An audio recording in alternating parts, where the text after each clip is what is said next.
দর্শক, পূজার প্রস্তুতির খবর জানাতে চট্টগ্রাম থেকে যুক্ত হচ্ছেন সহকর্মী রাজীব বড়ুয়া।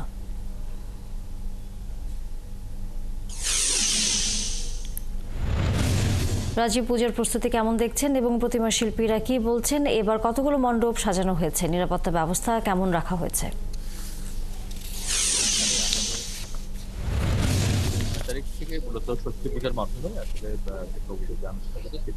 হবে। আমি এখন আছি নগরীর যে সদরঘাট এলাকা, সেখানে কালীঘাটে।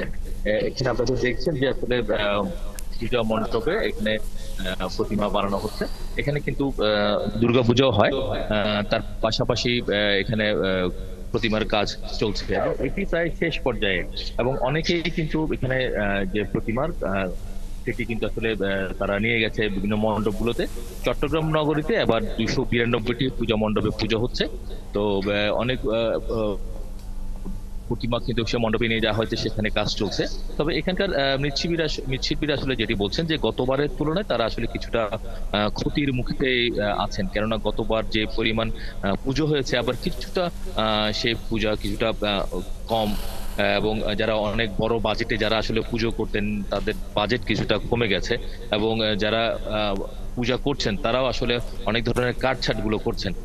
তো সব মিলিয়ে আসলে গতবারের চাইতে কিছুটা যে উৎসব মুখর যে পরিবেশটা ছিল সেটার আসলে কিছুটা ঘাটতি আমরা দেখছি। তারপরে পুজো হচ্ছে, সবাই চায় একটি বছর অপেক্ষার পরে আসলে দুর্গাপূজা হচ্ছে এবং সবাই চায় একটু আনন্দ উল্লাস করতে, এবং সবাই একটা আনন্দ নিয়ে আসলে পূজাটা করতে চায়। তারপরেও আসলে আপনি হয়তো জানেন যে যেহেতু পরিবর্তিত পরিস্থিতির কারণে মানুষ কিছুটা শঙ্কার মধ্যে আছেন, এবং এই কারণে এখানে যে আইন শৃঙ্খলা বাহিনী আছে, বিশেষ করে চট্টগ্রাম মেট্রোপলিটন পুলিশের পক্ষ থেকে বলা হয়েছে যে এখানে 4 স্তরের নিরাপত্তা রাখা হবে এবং প্রতিটি মণ্ডপে সিসিটিভির ব্যবস্থা রাখা হবে এবং প্রতিটি মণ্ডপে টহল থাকবে পুলিশ, পাশাপাশি র্যাবের যে সদস্যরা আছেন তারাও থাকবেন এবং আনসার সদস্য থাকবেন।